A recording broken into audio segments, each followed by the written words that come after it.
Bien démarrer sur AWS, comment créer votre premier utilisateur IAM. C'est quoi IAM? C'est Identity and Access Manager, c'est l'outil, le service gratuit d'AWS qui vous permet de gérer les comptes, les groupes, les utilisateurs, les clés d'accès de ces utilisateurs et les permissions de ces utilisateurs. Quand vous créez votre compte sur AWS, ce compte avec une adresse email et un mot de passe est ce qu'on appelle un compte root. C'est un compte qui a toutes les permissions, tous les droits, vous ne pouvez pas restreindre les permissions de ce compte-là.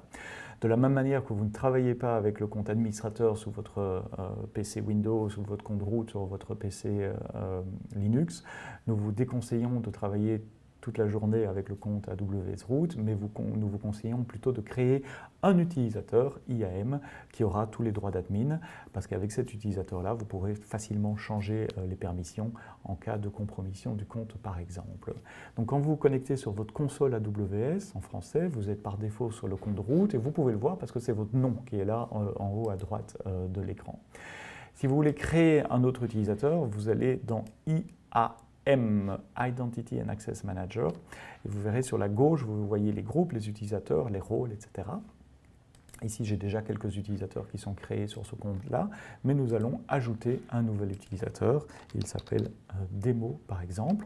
Vous pouvez choisir le type d'accès de cet utilisateur. Si c'est une application, par exemple, une application de backup ou une application d'accès à S3, vous pouvez choisir accès par programmation.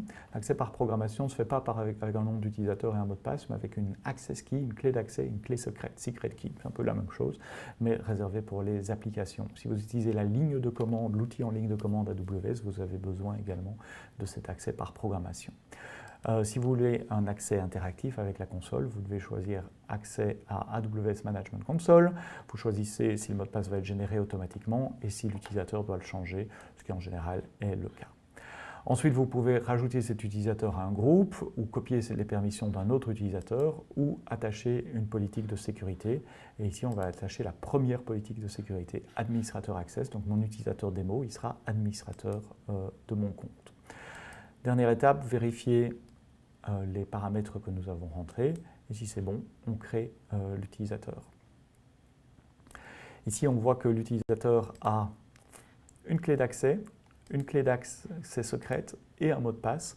Prenez bien note de ces éléments-là. Ici, je copie le mot de passe parce que c'est le seul moment où vous le verrez, c'est le seul moment où votre utilisateur pourra connaître ces éléments-là. S'il les perd, vous devez en régénérer un nouveau, simplement.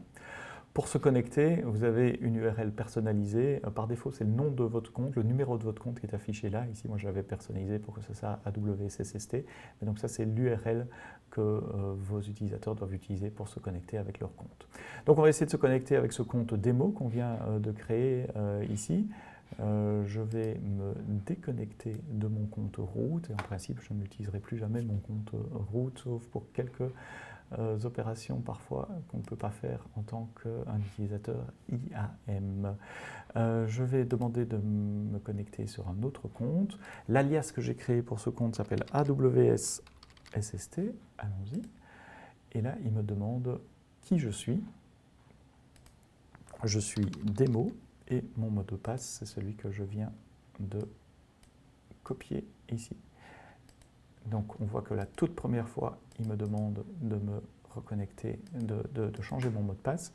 Je vais utiliser un mot de passe, j'espère qu'il respectera la complexité, les règles de complexité par défaut.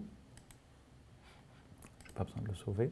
Et voilà, mon mot de passe et mon utilisateur démo est créé.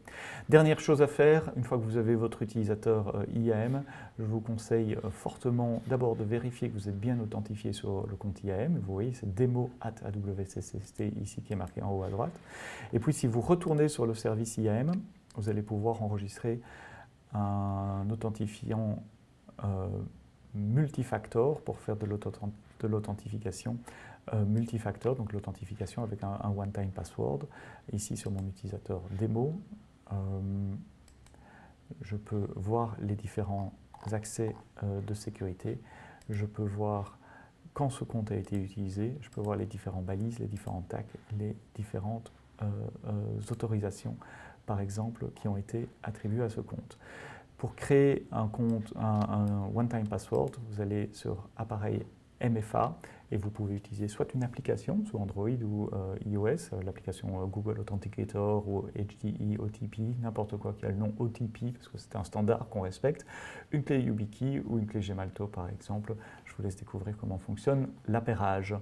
Voilà, vous avez votre premier utilisateur IAM qui est créé, vous êtes prêts pour aller plus loin sur AWS. Merci de nous avoir regardés, à très bientôt pour un prochain épisode et d'ici là, quoi que vous codiez, codez-le bien.